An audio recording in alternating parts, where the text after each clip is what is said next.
So let us get started here. So I am here today with the one and only Corey CazzMann Mangum. Yes. Am I saying all You of that saying it right? Yes.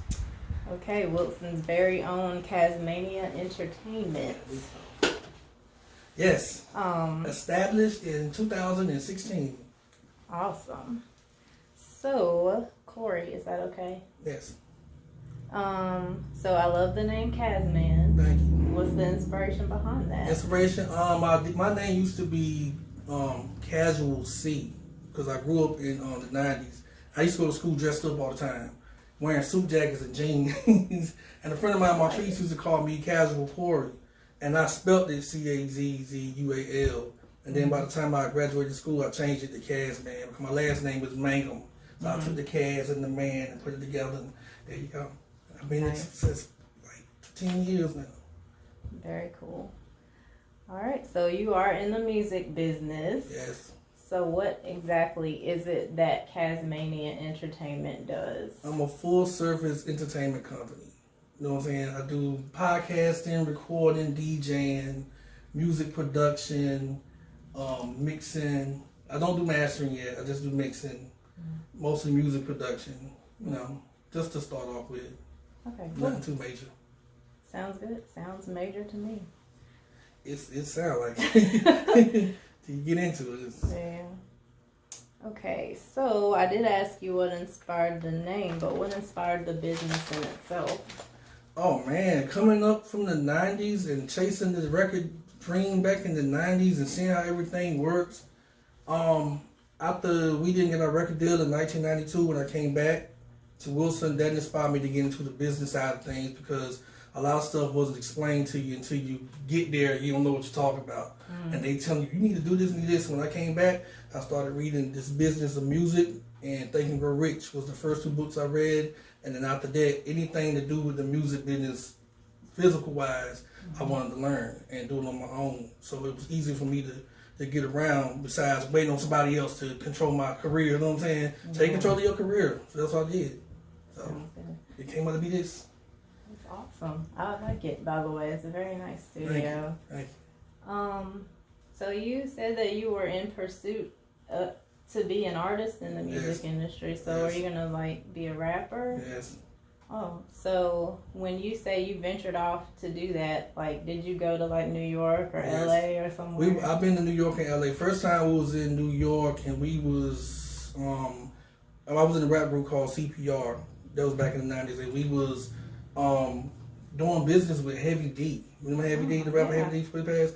And right, we were dealing with Heavy D, and Heavy D wanted to sign us to Uptown, but we was under quote unquote homeboy management, and right, when you know with just loyalty to friendship and want nobody on the business side of things. So when it came down to the business side of things, when you decided to start Tasmania, like, where did you start with that? What was the game plan moving into?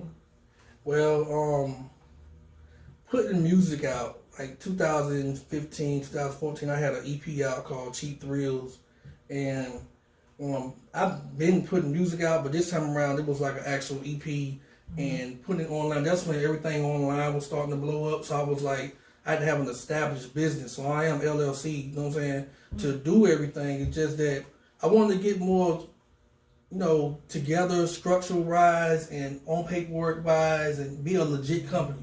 Instead of just saying I'm a record label, you know what I'm saying? I can actually show it to you and be legit. So pretty much. Plus, you know, that's the fun part about being in the music business is having your own business in the music business. Why not?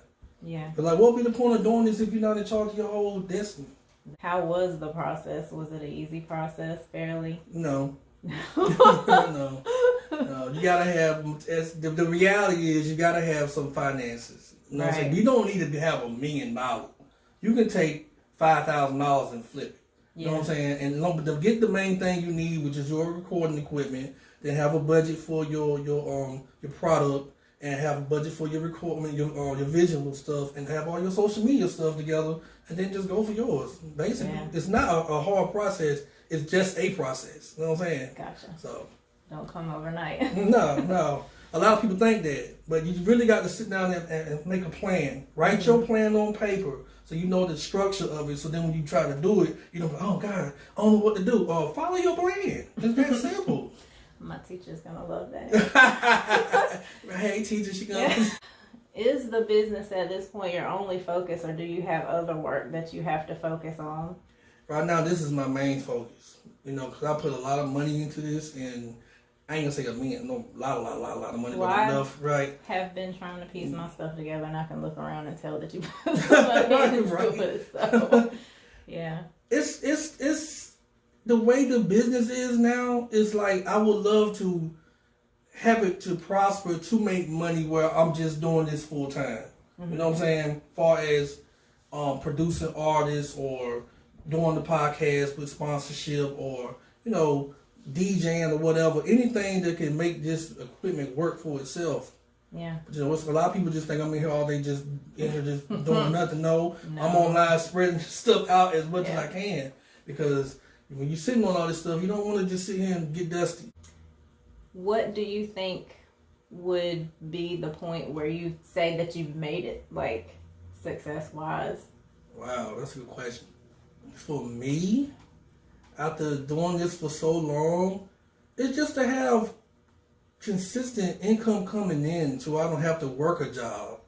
You know what I'm saying? That's all I really want. Back when I was in my 20s, oh man, I wanted the fame, the girls, the cars. I wanted all that. But that was back in the 90s, though, when it was different. Today, I don't want that. Yeah. I just want my say, look at my bank account, say, yeah, I'm good. Exactly. I don't got to go to work today. I'm just going to do this and, you know, and talk to my fans and interact with the people and do that. I'm good. And travel a little bit. I'm good. I don't need all that no more.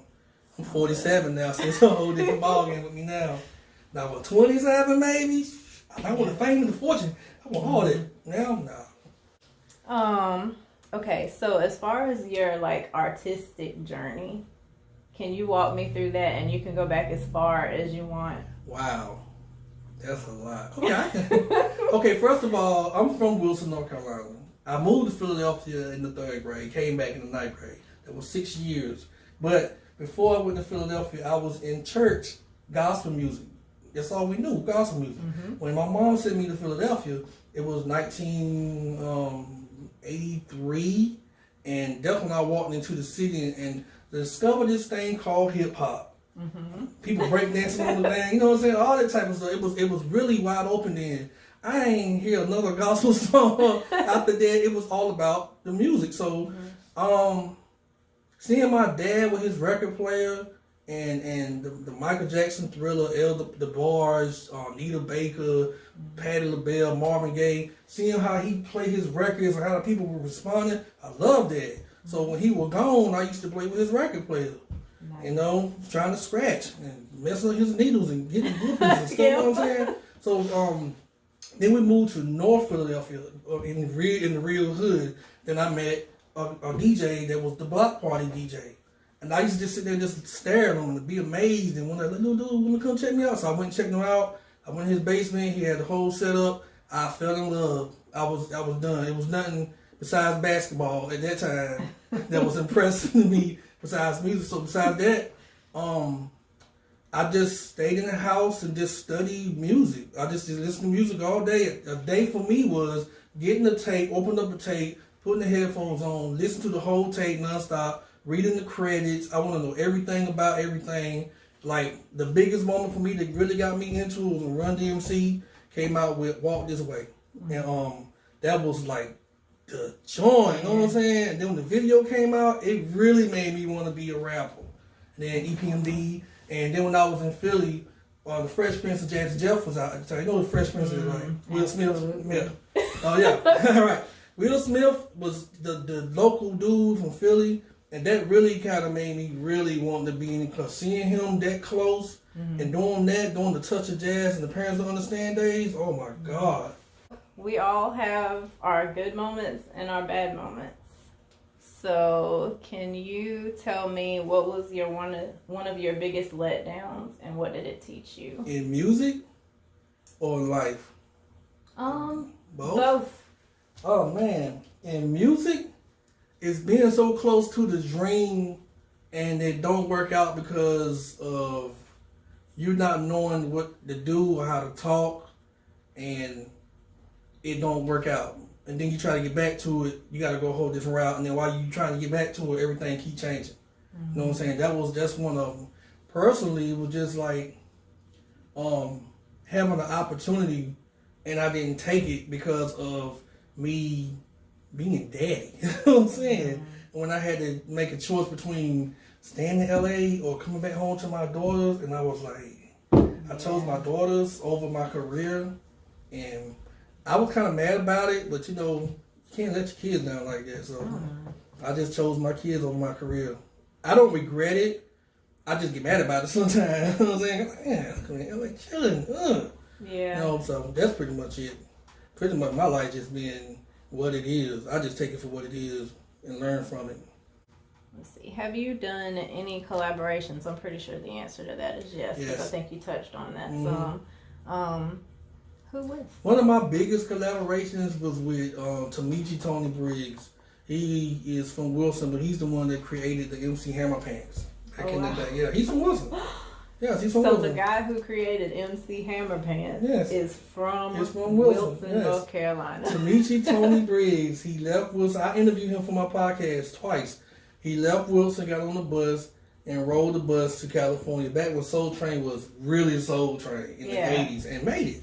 So he came here one time in 2005. I had another studio set up in another place, and he's gay.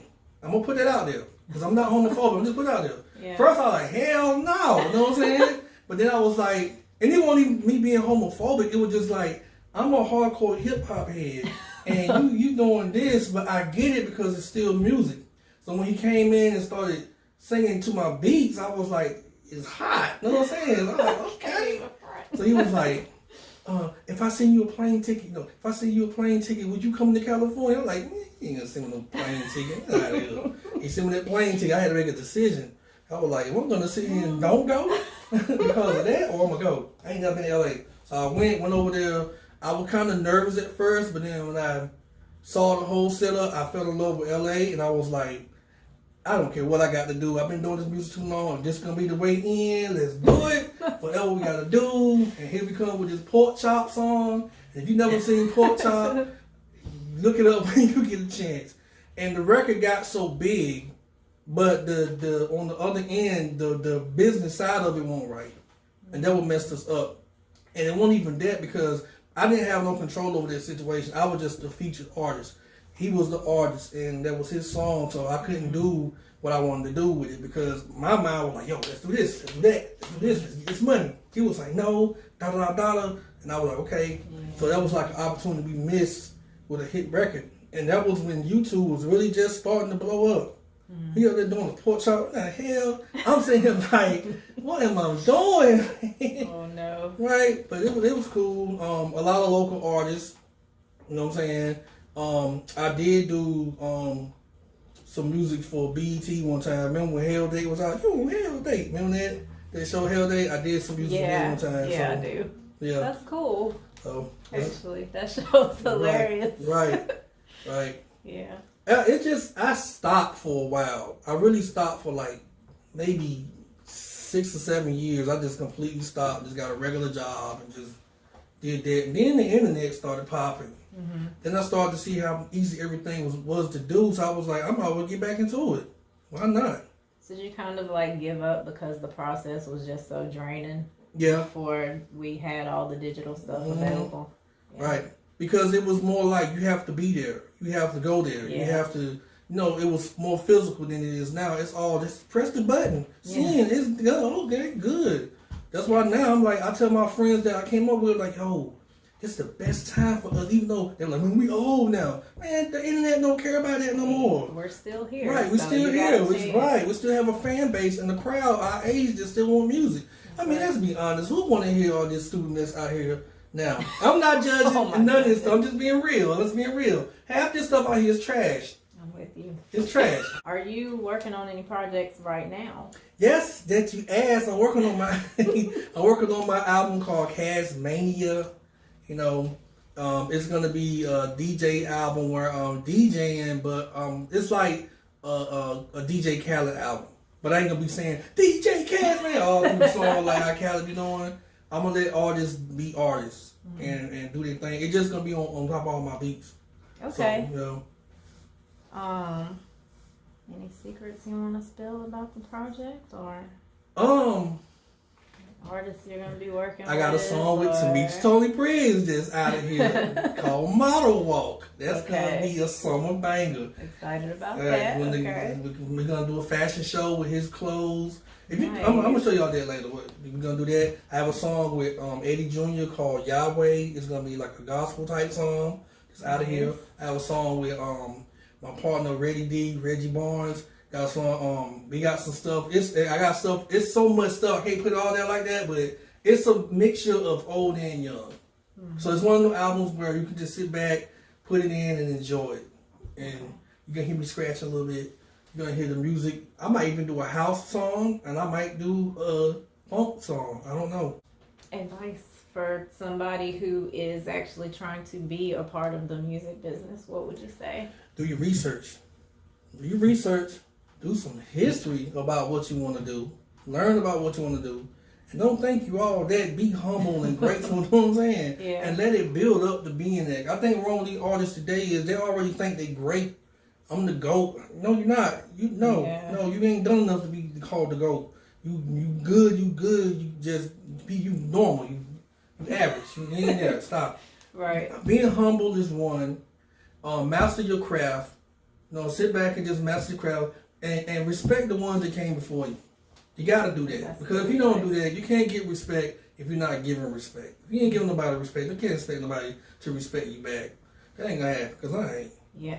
Absolutely. I'm not. You disrespect me, think I'm respect you because you got a little song out. Like, exactly. Right. You just another artist. And be original. Be original. Yes. Originality gets you further than any cookie cutter thing you can copy. I'd rather listen to you being yourself and then trying to be like somebody else already out. Because if you keep following a trend, when that trend play out, you play out. Exactly.